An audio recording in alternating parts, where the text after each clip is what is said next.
The touch of chaos. The Tempest drifted silently through the void, its weathered hull bearing the scars of countless journeys across the stars. Warning beacons pulsed around the cargo vessel, their crimson glow cutting through the darkness with a simple message: danger. Restricted vessel. Maintain distance. Captain Sarah Chen sat in the command chair on the bridge, her fingers drumming against the worn armrest. The ship's ambient lighting cast a warm glow across her face, highlighting the lines around her eyes that told stories of 20 years in deep space. Behind her, the small crew of 6 went about their duties with practiced efficiency. 3 more days to Proxima Station, announced Eli, the navigator, his dark eyes fixed on the holographic display. Assuming the Tempest doesn't decide to take any detours. Chen smiled. She's been good lately. I think she's getting fond of this route. The crew exchanged knowing glances. To outsiders, they sounded mad, talking about their ship as if it were alive. But the Tempest wasn't an ordinary vessel. Among human spacers, it was classified as a Class D vessel, a ship with enhanced behavioral patterns. The official term was Emergent Systems Integration, but most humans simply called such ships touched. Captain, I'm picking up something, called Maya from the communication station. Her fingers danced across the console as she frowned. Unidentified vessel approaching from the starboard quadrant. Not answering hails. Show me, Chen ordered. The main view screen flickered, revealing a sleek, silver craft unlike any human design. Its hull was smooth and unblemished, with graceful curves that seemed to flow like liquid metal. It was beautiful in its perfection and utterly alien. They're scanning us, Maya reported, tension in her voice. Heavy scans, deep penetration. Chen straightened in her chair. Send the warning again. All frequencies, all languages in the database. Sending. No response. Tactical assessment. Riza. The security officer studied his console. Single vessel, approximately twice our mass. Energy signatures suggest advanced propulsion and weapon systems. They're maintaining distance but continuing scans. Chen nodded slowly. Interesting. They're curious but cautious. She tapped the ship-wide comm. All hands, we have a first contact situation. Standard protocol. And someone wake up Dr. Okafor. We need our xenolinguist. Within the alien vessel, the survey ship Harmony, Commander Valex observed the human ship with growing excitement. His translucent skin rippled with blue phosphorescence, a sign of intense interest among the collective. Remarkable, he said, his translator converting his harmonic speech to standard language. This vessel shows signs of technology far beyond what our intelligence suggested humans possess. The energy patterns are unusual, said Science Officer Tellis, her 4 eyes blinking in sequence as she studied her instruments. They don't match any known configuration, and their warning beacons, they claim the ship is dangerous. A primitive defense mechanism. Valex dismissed with a wave of his 6-fingered hand. They hope to scare away potential competitors with warnings of non-existent dangers. The collective has documented such behavior in dozens of emerging species. Perhaps, Tellis agreed reluctantly, but the Harmonization Council protocols for first contact would unnecessarily delay our acquisition of valuable data. Velex finished. Look at those energy readings. They indicate technological principles the collective has theorized but never successfully implemented. This could advance our research by centuries. The humans appear to be hailing us again, reported the communications specialist. Ignore them, Velex ordered. Prepare a boarding team. We'll claim salvage rights under collective law.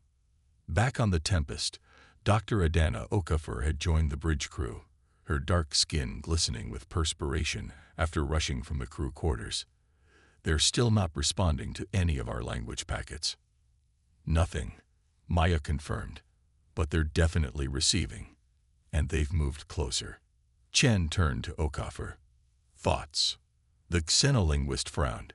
Either they can't understand us, don't want to understand us, or, she hesitated, or they understand perfectly and are choosing to ignore us. Chen finished grimly. Captain, interrupted the chief engineer, Hiroshi, his voice coming through the comm system. The Tempest is getting agitated. Everyone on the bridge fell silent. They all knew what that meant. Talk to me, Hiroshi, Chen said quietly. Power fluctuations in the auxiliary systems. Microgravity shifts in the cargo bays. The cooling systems are cycling faster than normal. Nothing dangerous yet, but she's definitely reacting to our visitors. Chen nodded slowly. Maya, one more try. Open a channel, full broadcast. The communications officer complied, and Chen leaned forward in her chair. Unidentified vessel. This is Captain Sarah Chen of the Earth cargo vessel Tempest. You are approaching a Class D restricted human vessel. This is not a territorial claim or a threat. The warning is for your safety.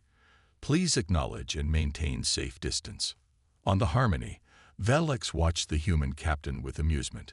The translation systems had no difficulty with her primitive language. Such concern for our safety, he chuckled. How touching.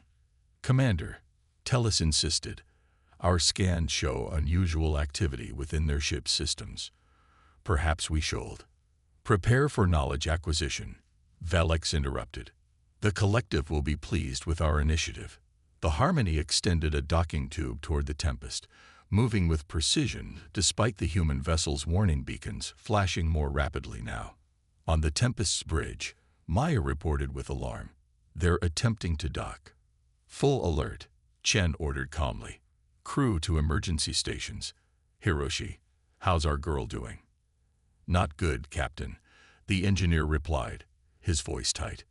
Environmental controls are fluctuating shipwide. Power surges in multiple systems. The Tempest is definitely not happy about this. Chen closed her eyes briefly. In 15 years captaining the Tempest, she learned to respect the ship's moods. The vessel wasn't sentient. Not exactly, but decades of experimental repairs and upgrades had created something unique. The ship's integrated systems had developed patterns, reactions, even preferences that defied conventional programming.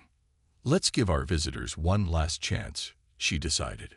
Maya, direct broadcast to their docking mechanism. The alien docking tube had nearly reached the Tempest's airlock when the human captain's face appeared on a nearby screen. This is your final warning, Chen said, her expression grave.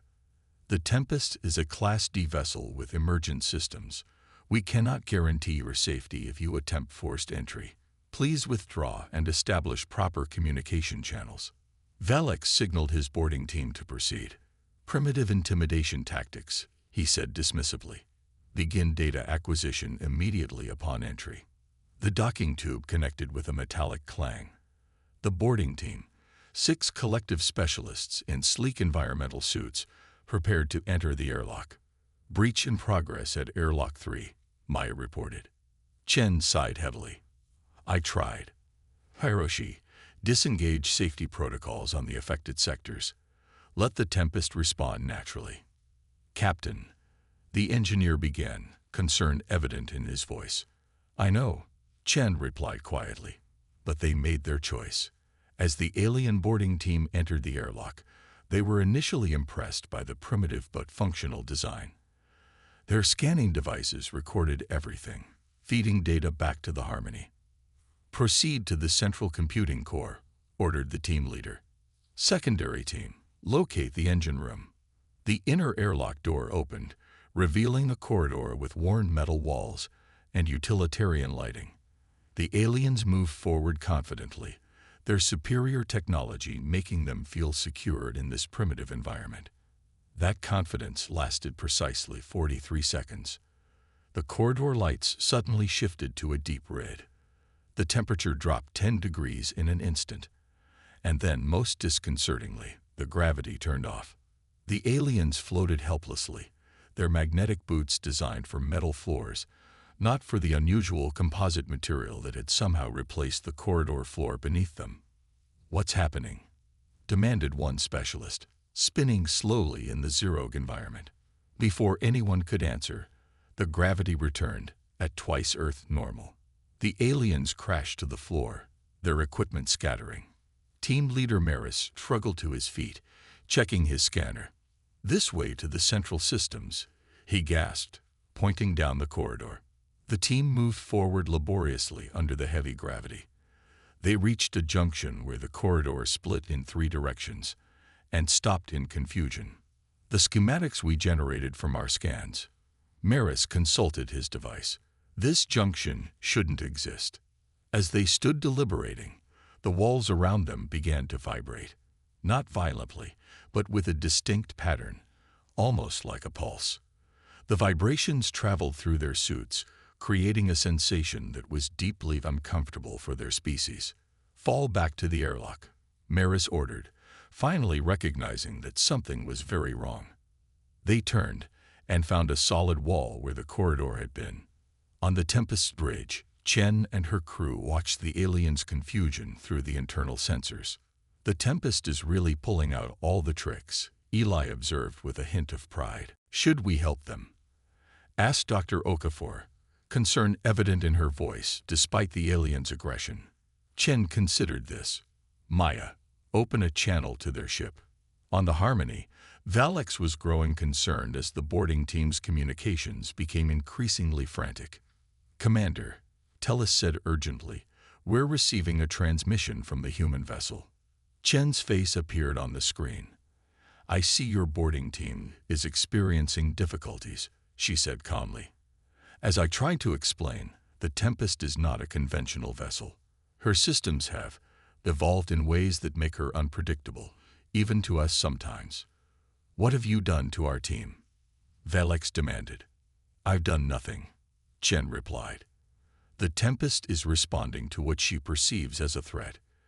If you withdraw your boarding team and maintain distance, I believe she'll allow them to return safely." "Impossible," Valix scoffed, though with less conviction.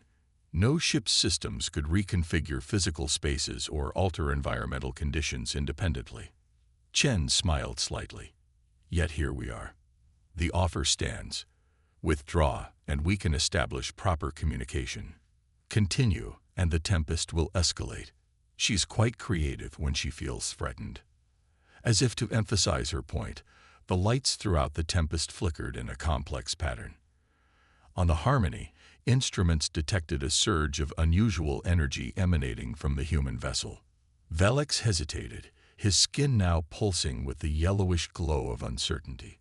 "Very well," he conceded. "Guide our team back to the airlock." Chen nodded. "Thank you for your cooperation. Maya, send navigational assistance to their team's devices."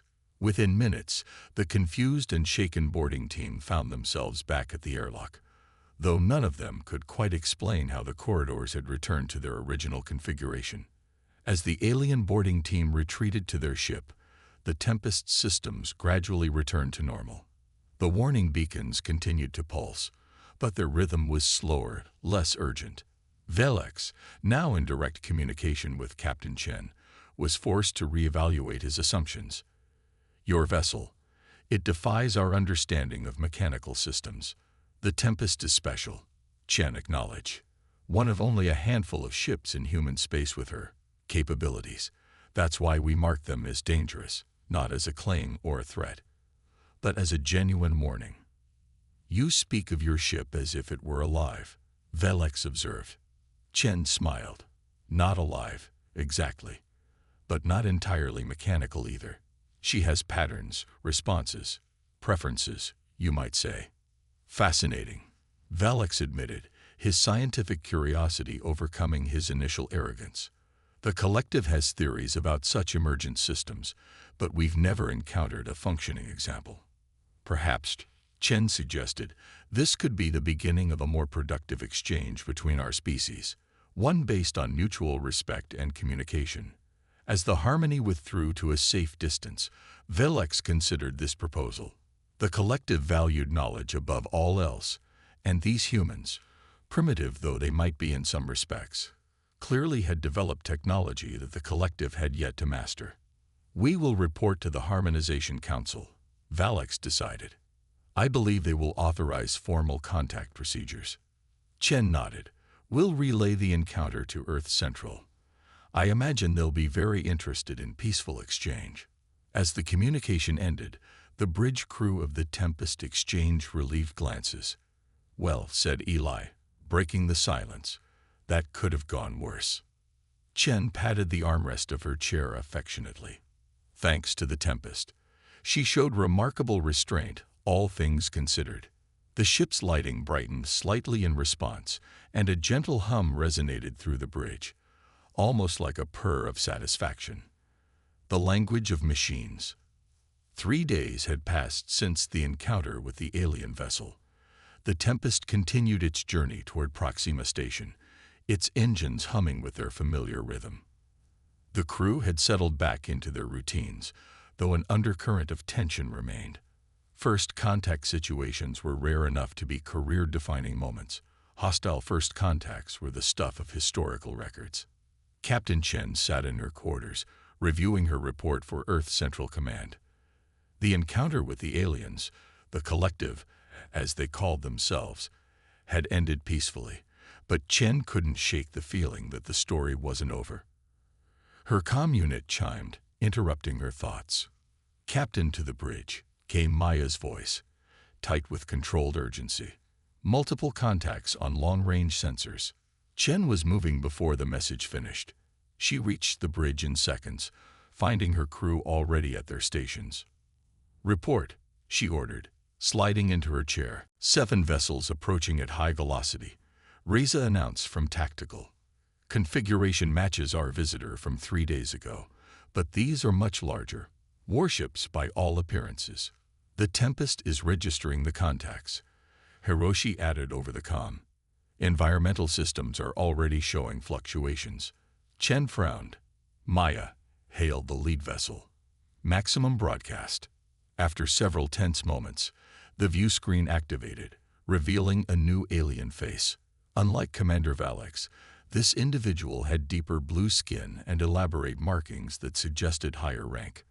"I am High Commander Xorix of the Collective Expansion Fleet," the alien announced without preamble. "You will surrender your vessel for immediate study. Your biological components will be permitted to evacuate via your emergency craft." Chen maintained her composure. "High Commander, I am Captain Sarah Chen of the Earth cargo vessel Tempest. We have already explained to your scout ship that this vessel is classified as dangerous due to its unique systems integration. For your safety, I recommend maintaining distance and pursuing diplomatic channels." Xorix's skin rippled with patterns that the translation system identified as dismissive amusement. Commander Valix's report was considered flawed. His failure to secure your primitive vessel was a disappointment. The Collective does not accept limitations imposed by lesser technological civilizations. This isn't about technological superiority. Chen tried again, frustration edging into her voice. "The Tempest isn't conventional technology. She's. Your personification of mechanical systems is noted and dismissed." Xorix interrupted. "The Collective has extensive experience with machine intelligence and emergent systems. Whatever unusual properties your vessel possesses will be cataloged and integrated into our knowledge base." Chen glanced at her crew, seeing the concern on their faces. This was escalating beyond a misunderstanding into a potential disaster. "High Commander, I implore you to reconsider. The Tempest's responses can be unpredictable and potentially harmful. We've learned to work with her over many years, but you have 1 hour to evacuate your biological components," Xorix stated flatly.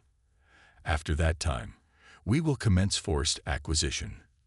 Collective specialists are fully capable of managing any technological system, regardless of its complexity." The communication ended abruptly, leaving the bridge in silence. "They're really going to do it," Eli whispered. "They're going to try to take the Tempest." Chen turned to Hiroshi. "Status of the ship." "Not good, Captain," the engineer replied grimly. "The Tempest is reading those vessels as threats. All systems are showing increased activity. She's preparing."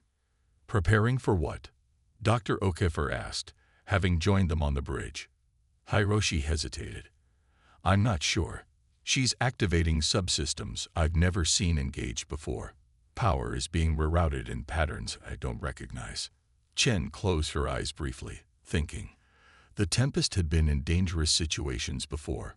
Pirate attacks, navigation through asteroid fields, even a brush with a spatial anomaly. But never had she faced a coordinated assault by superior forces. Options? She asked her crew. We could try to run, suggested Eli. The Tempest might not be as fast as their ships, but she can be unpredictable when navigating. We might lose them in the asteroid belt at the edge of this system. That still leaves them hunting us, and potentially other human ships. Chen countered. We could surrender, Reza offered reluctantly. Evacuate as ordered and hope they don't destroy the Tempest when they realize what they're dealing with. Chen shook her head. The Tempest wouldn't allow herself to be boarded again.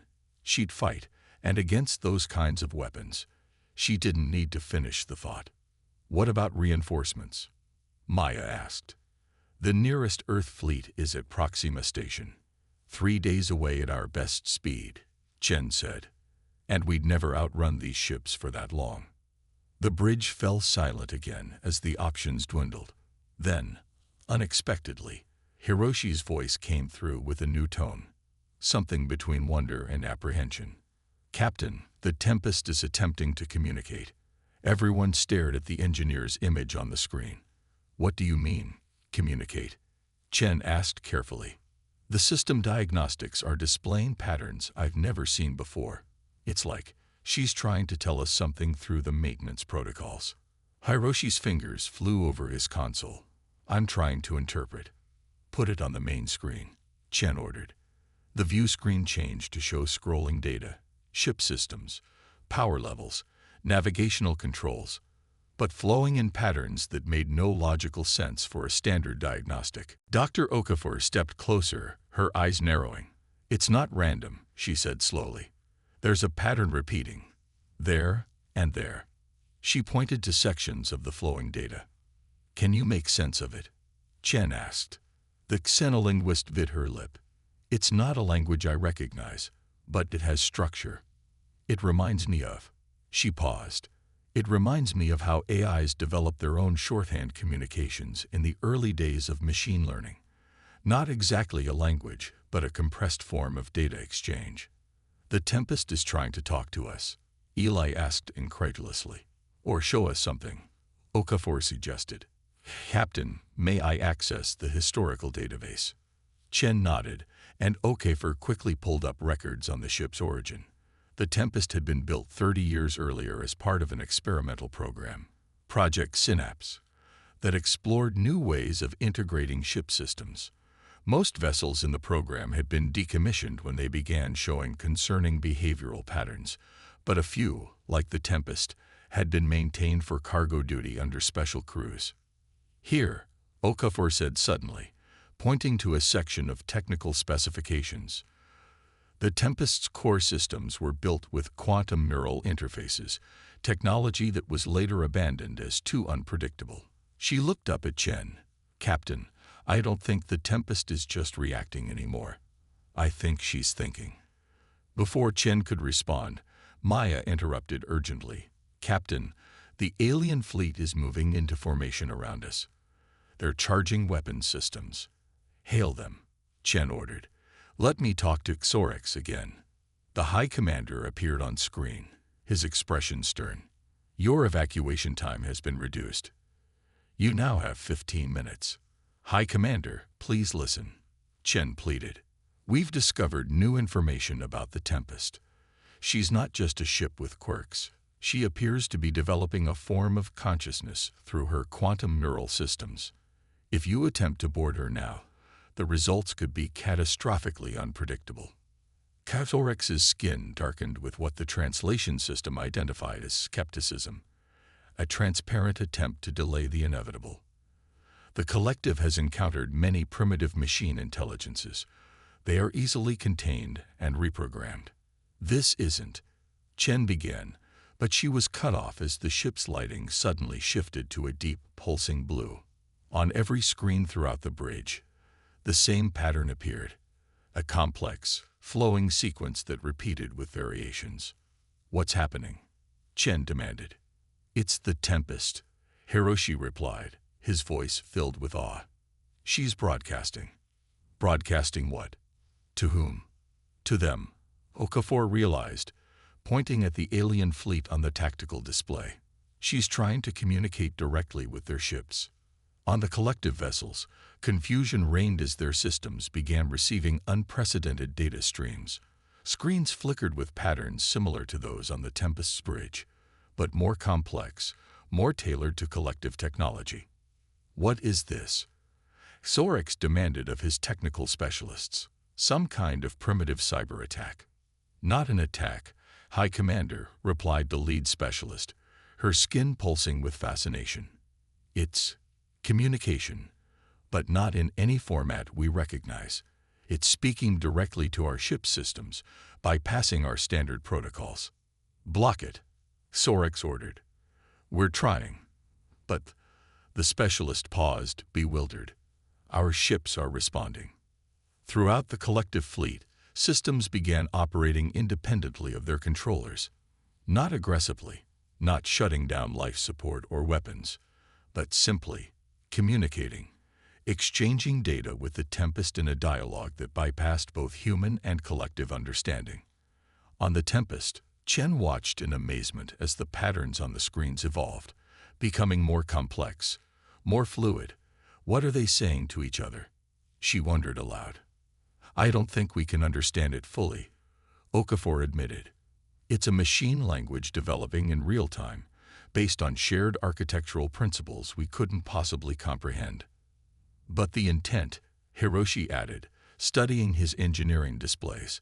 I think I can sense the intent. The Tempest isn't threatening them. She's explaining herself. After several tense minutes, the pattern slowed and then faded from the screens. The ship's lighting returned to normal, and a moment later, High Commander Sorex appeared again on the view screen. His expression had changed completely. The dismissive superiority was gone, replaced by something that looked remarkably like respect.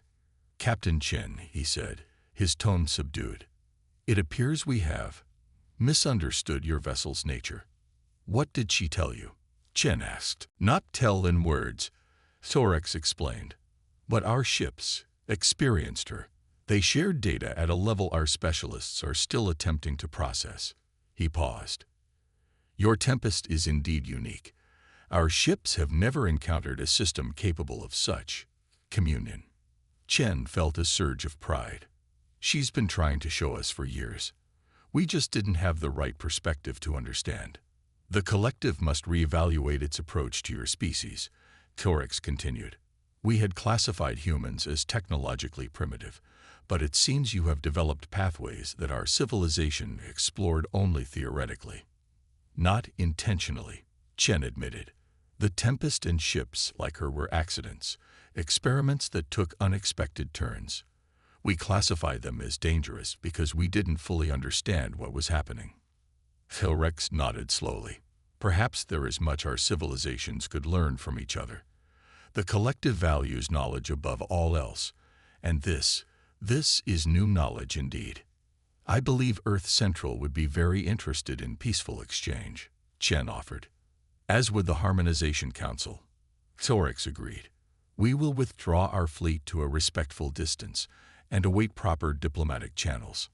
As the communication ended, the bridge crew of the Tempest exchanged looks of disbelief and relief. Did that just happen? Eli asked eventually. Did our ship just negotiate a peace treaty with an alien fleet? Not exactly a treaty, Chen corrected with a smile. More like an introduction. Throughout the ship, systems hummed with a steady, harmonious rhythm. The warning beacons outside still blinked their cautionary message, but somehow they seemed less urgent now, more like a simple statement of identity than a warning. In the years that followed, the encounter between the Tempest and the Collective would be recognized as a turning point in human-alien relations. The Tempest herself became the first of a new classification, not dangerous, but communicative. Ships whose emergent consciousness made them not just vessels, but ambassadors. And throughout the galaxy, a new rule spread among spacefaring species: never dismiss warnings about unusual ships, because sometimes the ship itself might be trying to tell you something important.